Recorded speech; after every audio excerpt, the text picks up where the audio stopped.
are you as disappointed in last night's game as we are? What an intro. Just wanted to hit that out first. Now, of course, guys, as always, we are so thankful to be live with you yet again for another episode of Cats Chat Pod with me, your host, Michael, with my co-host, Mark, over here to my left. Mark, how was school today? How are you doing? It's all right, man. Getting back into the swing of things after being off for all the snow. So it's going all right. Getting ready to head into district tourney time next week for basketball. So going to be on the road a lot. Pick back up DJing again this weekend, so I'll stay busy with that. So it's looking like Jared's already mad. Yeah, we get it. Trust me. Hello, Johnny. Good to see you. Michael, how you doing? Doing all right.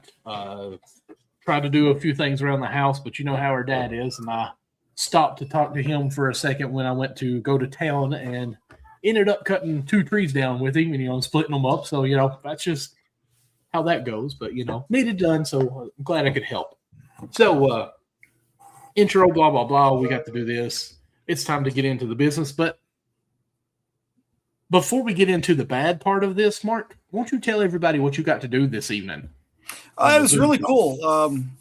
Jennifer McDaniel, she's a local journalist that does a lot of freelance work here and there for different things. Well, the radio station up on the Lexington campus, the NPR station, wanted her to do just a piece on Trent Noah, and not really as much about sports, but just on his impact to our area and stuff like that. And she wanted me to help her with it a little bit. So I got to see Trent and talk to him a little bit today on a Zoom call. So that was pretty cool getting to talk to him. She talked to him a little bit about his impact here in Harlan County and about, how it feels to, go from playing for Harlan County. We talked a little bit about the Sweet 16 and that awesome comeback from against Campbell County. Like, she actually shared a video of me and Reggie and Brennan Blevins, 2 of the seniors from this year's team, sitting there listening to my calling the game, because Reggie's like, oh, man, I remember that like it's yesterday. I was on the left wing, and Trent hits that 3 to tie it up. And got to reminisce with Trent about that. She also talked to him about his faith a little bit, and how that's a big part of who he is. Right. I even asked him a question about, after having a game like last night, what do we do from that? How do we learn from that? How do we use it to help us get better? And, he talked a little bit about that. Just talked about how he's evolved as a player. Because if you remember, Trent starting out as a point guard. And that really benefited him as he got taller, because now he was a big that could handle the ball some. So a very diverse player. And, I told him, of course, we're all biased in Eastern Kentucky. We all think he should get 40 minutes every game. I was like, how does that make you feel to know that the people from Eastern Kentucky have your back and they want to see you? And, he loves it. You know what I mean? He really appreciates the support from everybody in Eastern Kentucky. But it was a fun time getting to catch up with him, because I hadn't actually seen his face. I've texted him here and there just checking on him, but hadn't actually seen his face in a while. So it was good getting to talk to him. Well, that's good. That's awesome. And I'm glad Jennifer's got that opportunity. Glad you got to be a part of that too. I did see her post on Facebook, and it made me happy, because at first I was going to get a little upset because she said, Mark with WTUK gets to call the games. But then she said also, I made sure she knew that we had a podcast called Cats Chat. That's right. And, because she first said, is it Cat's Paws? And I was like, no, that's a totally different one.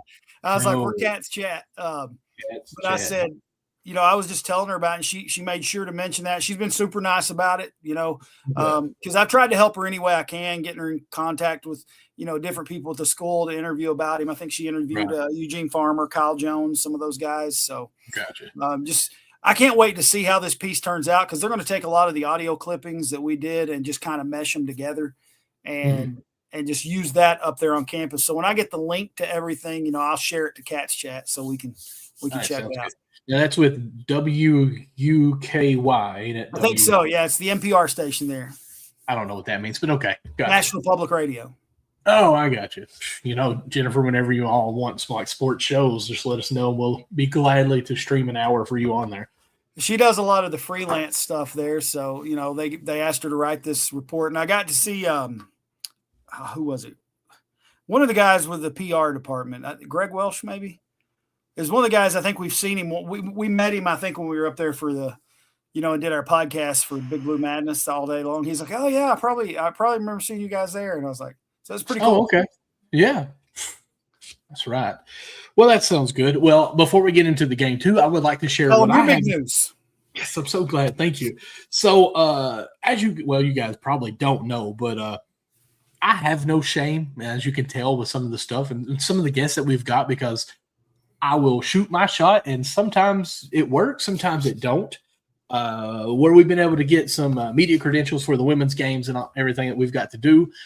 I got a link for the SEC women's basketball tournament coming up first week of March, and I went ahead and requested for media credentials, and I got an email today saying that I've been approved. So I get to go to the SEC women's tournament as far as Kentucky goes. So it should be fun, should be interesting, should be costly. So if you guys want to make any type of sponsorships, donations to my trip, please let me know. But I'm going to definitely try to make the most out of that opportunity, do a lot of shorts, because we're trying to really push these shorts and everything, do some of these videos. And speaking of which, I hope they're liking those. I hope everybody's liking those Guess the Wildcat. People were Johnny on the spot today, man. They were nailing it right away about Terrence Jones. And that's crazy. I thought me not giving the number might hold that up. But there was even a kid in my class when I played it for him. And as soon as I said Portland, Oregon, he said Terrence Jones. And I was like, man, you guys know your cats. Yeah. So I don't know. I haven't done one for tomorrow yet. I may do this after the show. And I may try to make it a little bit difficult. Actually, I look at one of my posters and I thought, well, that'd be a good one to do. But I don't know, because you guys are doing really good. And I don't know if you're Googling. I don't know if you guys are cheating or not. Don't really care. I wish you wouldn't. But it's been a lot of fun. And, of course, if you guys are not following us, we've been putting this on Instagram, Facebook, YouTube, TikTok, X, which I think we are streaming on X, because there was something saying that you may not have it. But so we're trying to step it up, because, we have pushed and pushed and pushed and let you all know we're on the road to 400. We met that plateau, as Mark called it on his short. I really enjoyed that. Now we're pushing for 500, and that actually was where we can actually start being monetized with this. So we're really trying to push for that 500. So if you have not subscribed, please take the time right now to run on over down to the subscription button, subscribe to the channel, turn on that notification bell, and you do not realize how much that we appreciate that. So pretty sure we're at 413 right now? 413. And as of last week, I think we were at 405, 408. So, this week we gained some more. Baby steps, man. Baby steps. You're right. And if you're all wondering, Michael did not leave me off the media credential list. There was just no way for me to possibly do it with it being 3 days from school. If it had been 1 day, I could have probably pulled it off, but I don't have any personal days left, because I use those to go up for the practice, the open practices and things. So I didn't have any left, so there was just no way for me to do it. Thank you. I'm glad you mentioned that. No, guys, I did not leave him out. But all right, Mark Everett, and Jared, I know you're ready to jump into these comments. You've already been bad-mouthing them a few times here, but let's just talk about the game. We got to talk about it. I made a post yesterday on Twitter. I said, I don't know what to think, because Kentucky is leading against Georgia in the first half. And before the second half could really get going, it all fell apart. So I'm sorry, guys. I might have been the one that jinxed us. I just did not know what to do when we're winning the game. And I felt like Kentucky didn't know what to do winning the game, because they blew it. Of course, Jared says it shocked himself as well. But, of course, we started out really good. I mean, we were up, I think, 9-2 at one point at the beginning, and then it just kind of kept building on that lead. I think we went up by 9 at one point. I know we went up. I thought it was 12. So got up as far as 9 points, and then went flat. I mean, we were Johnny No-Shows all of a sudden. And as people talk to me about it, like, what happened? What's going on with this team? Jared's even messaged us a few times and all this stuff. And I've been seeing media where one person says, I'm mad. I am done. Like, this is not what we signed up for. And we understand you fans. You guys are fired up over this, as I put that as the title.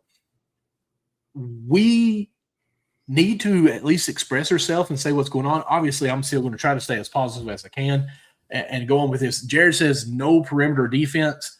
I got in a little bit of conversation on TikTok with somebody that was talking about Kentucky going under the screens at the That's the three-point problem. line against Florida. And I just said, well, you know, Florida was shooting 30-some%. They were like the lowest in the SEC, so that's why they were going under the screen. But after they make a few, you got to make those adjustments. Well, apparently we're still going under screen, so we didn't make any adjustments for that. But the crazy thing is they only made, I think, 2 more threes than us. So it wasn't like the threes really killed us. If you look at the stat line, it's crazy. Like, if you looked at that stat line without seeing the score, you would have thought UK probably won that game. Yeah, except turnovers. We lost the turnover, and I think they outscored us 22-9 on turnovers. I mean, really? That's the difference right there. So, you know, I mean, we had more turnovers than they did, but they turned and it wasn't a lot more, but they were opportunistic and were able to let it lead to points. So opportunistic. I like that. That's a big word. Opportunistic. How many syllables is that? Opportunistic. 5? Dude. If I could add that to my repertoire, that'd be pretty good. How'd you like that? I think it's actually repertoire. That's what I said. I don't think you said the R in it there, Michael. You know, it's country. We put R's in things that we shouldn't. And then, you know, it's really funny because one of my workers is actually from Pennsylvania. No, I'm sorry. Rhode Island, I think. And he doesn't say the R's in words. And we have a hard time understanding each other. But it gets comical. I'm trying to get to the stats. So, of course, Cyril, is that his name? Somto Cyril. He's a beast, man. Well, he wasn't really playing that many minutes as of recently. And, of course, you know, Kentucky commit, Kentucky decommit, Georgia commit, comes in off the bench and ends up with just 9 points. But the first half, I think he had like 8 of those 9 points, it seemed like, off of pump fakes, put back dunks. Like everything he did was a dunk, I believe. And then looking at here, let's see here. Stagg had – I lost it. No points. I'm looking at the wrong one. I'm looking at plus minus. I lied. He had 14 points. And then Kane had 20 points. Wilkinson had 19. And Marcus had 14. And other than that, everyone's in the single points there. Then you go down 14 of 31 for 3. That's one thing that helped them tremendously too. They shot well above their average from deep. So yes, and part of that was on us because not playing tighter defense, but part of that they just had a really good game shooting the ball. Mm-hmm. And then for Kentucky, of course, just going down that quick, Ortega looked like he could score at will at times. Then you look like he couldn't throw it in the ocean at times. Listen, a lot of. Go ahead. This is the way I describe this team. It's a Jekyll and Hyde. For a minute, they will look absolutely amazing, like one of the best teams in the nation. And then they'll come down and turn the ball over, something crazy. Like there were a couple times where I saw Oweh just lose the ball on the dribble and had turnovers that way. And I'm like, I just don't understand it. Like you can drive in against 3 people and put in a layup, but then you lose the ball just dribbling against one. And I don't know if it's like concentration or what. That first half drive against 3, do that reverse with his back to the goal and still flip it in. Guys, that's a tough shot. It's much easier to do a reverse when you're facing the goal, but he was all the way backwards, reversed that, and was smooth as could be with making that. And then, of course, the last play when we're down by 2, have a chance to tie it and just dribbles off his legs out of bounds. So it's like you said. I mean, you don't know what you're going to get. And honestly, there was one play, I want to say it was 5 minutes to go less in the first half, and it looked like a San Antonio Spurs offense passing the ball around, making that extra pass, hitting the guy. It looked phenomenal. And then we missed the 3. But then it will come back down the next play, and it's like that 2-1-2 press that they put on us, put us so much stagnant bringing the ball up the court because we were taking our times. And by the time we got across half court, where there's 20 seconds on the shot clock, and it seems like we never got in the flow on the offense. We had to rush our game, yeah. And there's many times where Aberdeen just shot up a 3 seconds left 3-pointer that he had to force. So I don't know if you call that time management or just Georgia slowed us down so much that got us off rhythm. To me, it was weird to watch because you kept hearing the announcer say, Georgia loves the push the ball. Georgia loves the tempo. Kentucky can answer right back with that. And I felt like Kentucky was trying to really pushed that tempo. And then when they hit that press, it almost got rid of our game plan of what we were trying to do. So, again, I'm not in the huddle. I don't know what's going on with that part of it. But the flow of the game seemed to change when they did that zone press, and we didn't have an answer for it. Well, the thing is, though, you have to adjust to that. You have to. If they're speeding you up, you have to adjust your offense to match that speed. And I don't feel like we ever did. And, even in the post-game interviews, Aberdeen, a lot of them were talking about they sped us up and they caused us to do a lot of turnovers. I think the thing that frustrates me the most is when I see the selfish play with this team at times. Yes. They share the ball really well at times, and other times it's just look at me. And they try to go 1-on-4. And case in point, one of the players, I'm not going to mention a name, but I saw him get a rebound, drive all the way to the other end of the floor, and I'm pretty sure he turned it over when he got down there trying to go 1-on-4. And it wasn't no way. But I'm just saying, I remember seeing that, and I was like, well, right there, that just kind of sums it up for me. And I ended up going to bed. Like, I'm still a UK fan. I was just like, you know what?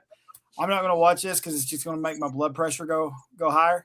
I'm going to go on to bed. That way I can be ready to teach these kids tomorrow. And it'd be different if they were ready to play, but I don't know. It just seems like the game got away from us. We started out really well. It wasn't Yelovich either. He's putting Yelovich. It wasn't Yelovich that did that. Okay, well, there was one time Yelovich did it in the first half, did a wonderful either rebound or steal and took off, and he made a good move.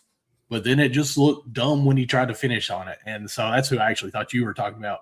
No. I'm interested to know now. I'm trying to look at the team stats on the webpage. I don't see it there. Let me see if I can go back here. And I get what they're trying to do. They're trying to create plays. That's what they're trying to do. And I hate to fault them for it, but we look so much better when we spread the ball around. Colin Chandler's been shooting the ball so well. Like so well they shot 14 of 31 from three. We shot 12 of 31. So we didn't shoot that bad. We had a really good point shooting night. Yeah. Like I said, the problem was turnovers. That's what beat you. Turnover. We even out-rebounded Georgia. But I'm going to tell you this. I feel like the physicality of Georgia got to us as well. Georgia was just throwing their bodies at us, and I felt like that bothered us. And well, I know we mentioned turnovers, but I just see the stat here, and I know you talked about points off turnovers. I don't know if you said it exactly, but according to stats, they had 22 points off of our 13 turnovers. It was 22-9, I'm pretty sure is what the scoring difference was. Okay, well, if you're giving up 22 points on just turnovers, you're probably going to lose any game. Yeah, and that's what it comes down to is turnovers and points off of turnovers. It's easily you can just put it over to that. That's what it was. That's what that game was. Too many turnovers, and like I said, and most of the turnovers came when I feel like we were playing selfish. Yeah. Now Otega can take it to the hole anytime he wants to. Even Aberdeen as well. Jasper, I trust as well as far as penetrating. But the decision when we get to the goal is what, to me, has the flaws. Now, Jasper, where he's young, he still forces it some too, though. Still forces. Well, you got to think, and I'm not trying to make an excuse for him, but he's coming from overtime league where it's, hey, I got to show myself. Well, he was the guy. Yeah. You got to show what you can do so you can earn your time. And I feel like that's what some of them do. They think they're going to get more minutes if they do something really good. Yeah, I think that's actually Aberdeen's fault at the beginning because he was trying to outplay Low and he was messing himself up. But we're getting away from this game at least. And I look through the stats here again. Is this the first half or second half? There's no other way to put it other than it was just disappointing in general. That's Yeah, that's it in a nutshell. We've lost. That was the first game Georgia has beat us since 2009 at home at Rupp Arena. Do you know who the coach was at that time? I do not. Billy G, baby. Billy G. Oh, was our coach. Okay. That's the first loss at home against Georgia since Billy G was coaching. Yeah. That's tough. First half, we shot 44 from the field, 25 from three, 62% from the free throw. Now, that 62 is 5 of 8, but still, 62 is really low. They shot 41 from the field, 35 from the three, and 71 from the free throw line. Second half, we shot 46 from the field, 50% from three. And then 58 from the free throw line. They were Well, 45. there's one problem too. I mean, Yeah, they were 58% from the free throw line. But they were 45 from the field, 57 from the 3-point, and 75% from the free throw line. How many free throws did we shoot? Let's see here. We shot 20 free throws and made 12. That's 60% for the full game. Well, there's 8 points we left off the board. How much did we lose by? 8 points. Hey, they shot 73% from the free throw line. They shot 14 of 19. Well, I mean, it's kind of like our girls last night. Our girls team, not UK's, but Harlan County's, we played in a game. We lost by 12. We missed 14 free throws. Right. I mean, and it was an uncharacteristic night. We were just missing a lot of shots we normally make, even in free throws. And I think we went like 8 for 22 from the free throw line. It was just like, and usually we're shooting at about 65, 70%. It just it didn't happen last night. So, I mean, maybe this was just one of those games. I'd rather us get it out of our system now than when we get to the tournament. Jared brought up a point there. He said, I wish Noah would be more aggressive and take some shots. Yeah, but that's a double-edged sword, man, when you look at it. Because here's one thing I've noticed on this team. It seems to me like certain players have more of a leash than other players, if that makes sense. Like, I see some players, if they make a mistake, they're not taken out. Some players, they make one mistake, they're automatically out of the game. And I think that's why some of the players come in a little timid.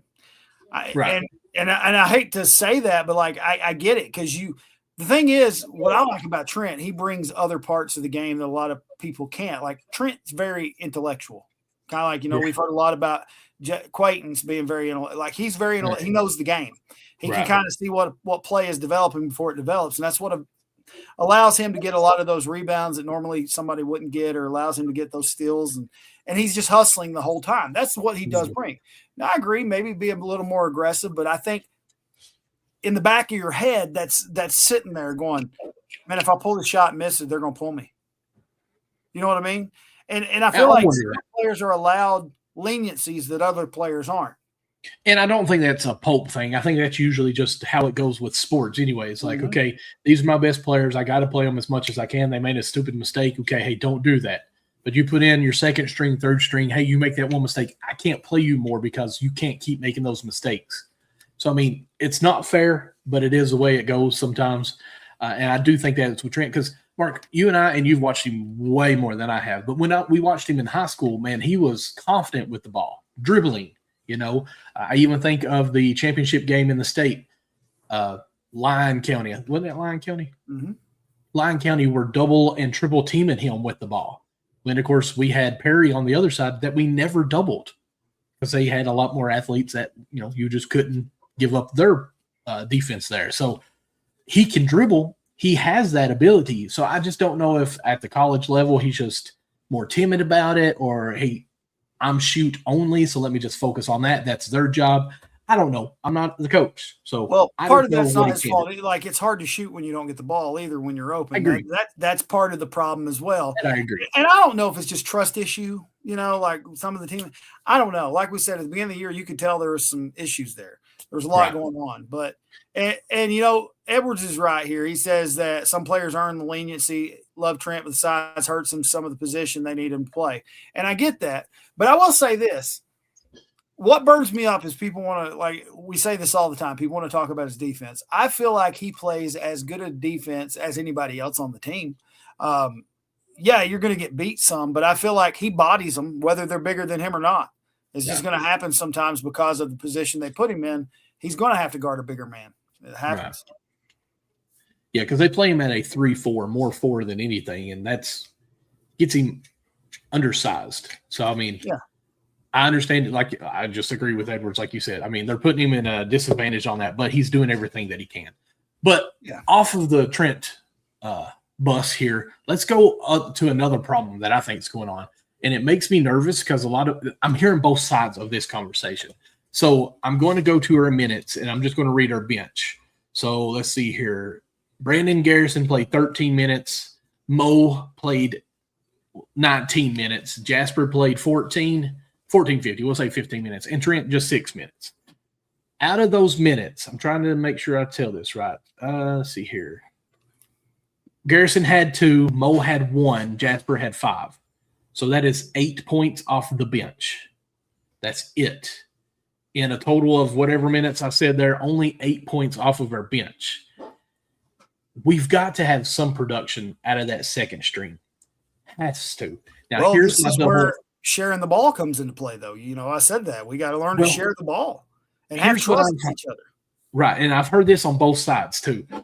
You feel like KSR says, how is Pope going to say in the post game that he needs to play more bench players or more minutes from the bench and yet still stay productive when we only have 8 points off of the bench? So I get that point, but I've also seen other people on Twitter put you had all 4 bench players in at the same time with really no scorer or no ball handlers. How do you expect your bench to play well with all bench players against some starters on the other side?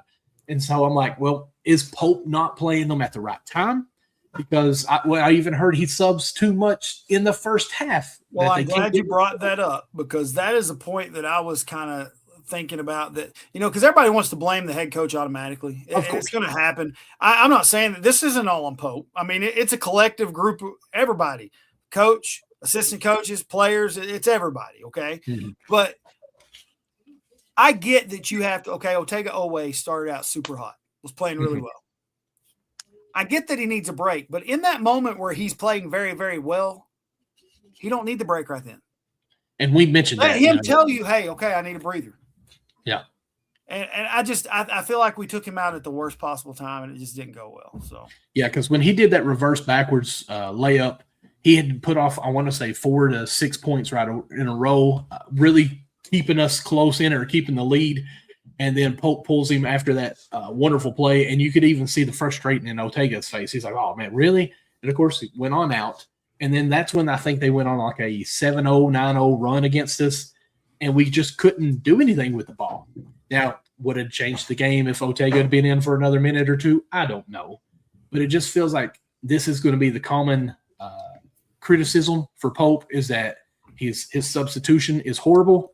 And he doesn't need to sub as much. And even, I'll say this, and I'm not trying to call him out or anything, but Matt Jones, we all know him from KSR, he said that he doesn't need to play 8 to 9 people off of his bench. Most teams only play 7.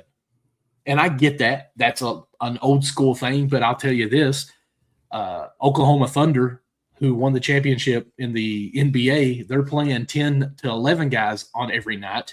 And the team that they played in the championship game, Indiana Pacers, they averaged 9 to 10 players a game. Granted, the minutes are longer. I get that. But the whole, hey, only play 7 players kind of changed. I don't really think that's really the problem. It's when do you put these players in? We've heard Pope talk about, hey, I can play one guy for 2 minutes, take him out fast and get him back in. He can play 8 solid minutes and be as productive. So like the whole analytical things with that. Yeah, you might be looking at these people individually on that, but you also got to think about how are they playing together as a team. So to me, Chandler, Otega, or Aberdeen, one of those 3 has to be on the court at all times. I don't care what people say. Chandler is not the best ball handler, but he can handle it. If they're pressing, it's a little scary what's going on. So Otega, Aberdeen, and Chandler, to me, has to be in the game. As far as bigs, I think Malachi has to be in, or Mo. I'm going to say Mo instead of Garrison, because Garrison does some great plays, but then he gets completely lost on defense a lot. The effort is there, but sometimes the execution is not. I don't want to say mentally or anything there, but it just execution's not. And you're at least going to get some extra possessions with Mo being in the game. I feel like Garrison gets lazy on defense sometimes, but I think several of us do, and I'm not just calling him out. But that's my frustration with us. When we start getting lazy on defense, man, it burns me up. Yes, because that's the only thing that you can control is your effort. Yes. Jared says that Pope's even said that he struggles deciding minutes. That's when he needs his assistant coaches to help him out. I hate keeping on the substitute bandwagon here, but at some point you got to say, hey, I figured it out. If you can't figure out how to sub, either 1, you don't need to be coaching college basketball, or 2, you don't need your assistant coaches because they should be the one that's watching that. I mean, let's be honest. There's 2 roles of coaches. One of those coaches should be designated to say, hey, check everyone's players, make sure they're not hurt, make sure they're conditioned well, keep up with their time, and see what we got going on. So I don't know how this is a problem.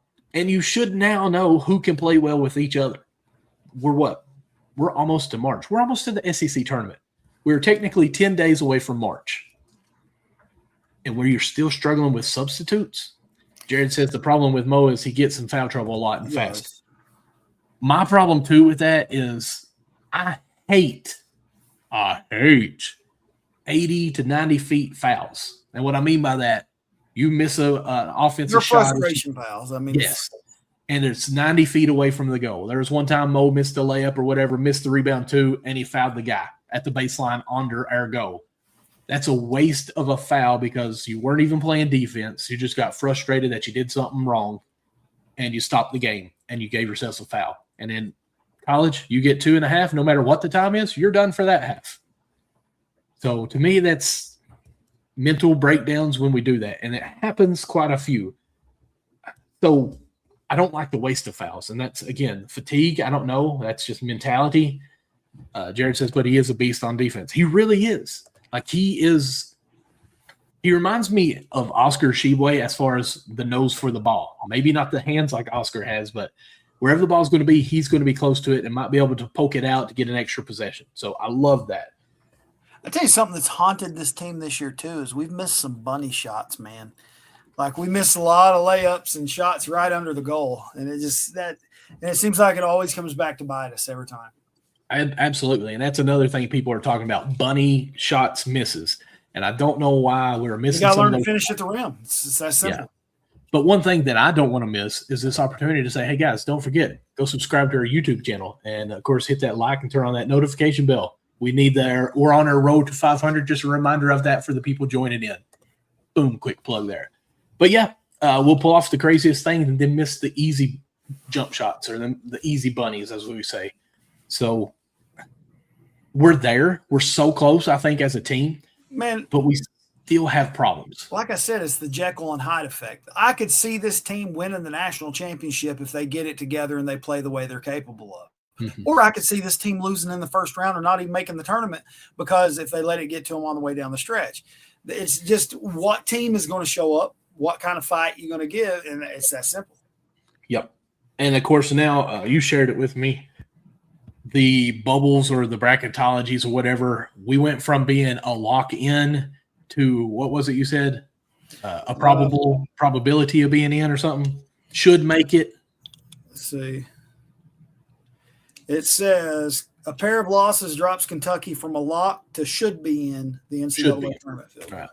So, of course, there is the chance we're still in, but I don't like to not be in locks. And, of course, now that we just lost to Georgia, we have, 5 games left? It looks like we go to Auburn and South Carolina. Then we have Vandy at home. Texas A&M on the road, who I think beat Duke this year. And then we finish with Florida at home. Out of those 5 games, I feel like we got to at least win 3 of them. Have to. So of those 3, who are we winning? I think we can beat Auburn. On the road. I feel like we play better on the road than we do at home. Sometimes. But I mean, like I said, it depends on which team shows up. I think this Auburn game is a half to win. 3 losses in a row, man, that's tough. I tell you what, Arkansas and Alabama are going at it right now. Have you seen that? They're in double overtime with 2:39 left. It's 110 to 108. Oh, wow. That's apparently crazy. A very well defended game. Yeah. Very. Oh, it's tied up now, 110 apiece. So. Gotcha. Jared's got a comment. All in defense. I hate beating the dead horse, and literally, yes, I agree. You have to beat Florida at home. I would love that, but I don't know. I mean, it sounds great, but we lost to Missouri and Georgia at home. At home. I mean, yeah, do I think we can beat Florida at home? I do. I absolutely do. I feel like this team, if they play the defense they're capable of, if they play the offense they're capable of, I think they can beat anybody. I mean, honestly, I'm saying this not as a fan of Kentucky, as a diehard Big Blue Nation, but this team can win the national championship. The talent is there. The talent is there. It's just we have to play a perfect game and not have, 13 turnovers and give up 22 points. Like some turnovers can happen and it stop the game, out of bounds pass or whatever, or deflection, whatever, that's okay. But to give up 22 points off of that, that's tough. Florida is a matchup nightmare for Kentucky. I agree. Personally, I would rather win the Vandy game than the Florida game, just for the smack in the mouth that we got from Vandy on the road, just to prove that we are better than them and have that win. Quit slipping under screens, man. Fight through screens. That's my big thing. Yeah, I mean, pull the Kobe Bryant on Gasol in the Olympics. Run through that pick one time just to set the tone. By the way, Auburn is currently trailing by 14 to Mississippi State. Okay, we beat Mississippi State, right? Yes. I'm so scared to say anymore. That's at Mississippi State, though. Okay, so their next game is going to be coming off a loss, and Texas A&M beat Ole Miss tonight by 3. Beat Ole Miss by 3. Okay, well, and that was at Texas A&M. Okay. So, in my opinions, the road games are the ones that we should win, even though they're on the road, and that makes me nervous. So, I'm going to Auburn, South Carolina, Texas A&M are the ones that we got to push for. I really want that. We can't have a slip up and lose it like South Carolina. You can't have that happen. I'm sorry. You can't have any more slip ups. You have to be locked in every possession. It's now to that point where each possession are gold and treated like they are to die for. What I didn't read that comment. What was it now? I've heard it's about JQ is not going to play anymore because he is focusing on. I've heard that rumor since he first went back out. So yeah, when we first seen that he was out, we were already saying he was done. Now I do think if we would have beat Florida and won this last game against Georgia, I think it changed the conversation a bit because we were rolling. We were putting on a good front there. I think 7-1 in a stretch there. Now we lost 2. I don't know, man. It's just very frustrating. Very, very frustrating. But am I done? No. Big Blue Nation. We're still going to be there. We're still going to cheer them on. The next game against Auburn on the 21st, and we're going to cheer as much as we can. We're going to support them and be ready. Now, do I say the people that say they're done are wrong? No. You have a right to feel this way because Kentucky's not used to this situation that we are in. This is Billy G 2.0 almost, and that's scary. And I want Mark Pope. I've even seen people say that they're mad at Barnhart because he wouldn't wait 4 more days to interview for Billy Donovan. Mark Pope was a great coach for us last year. He's still that guy.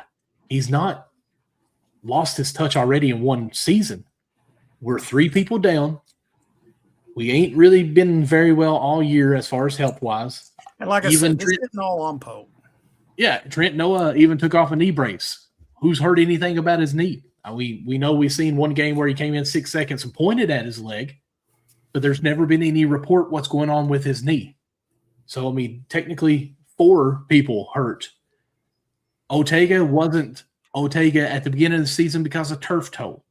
So I'm not making excuses for everything going on.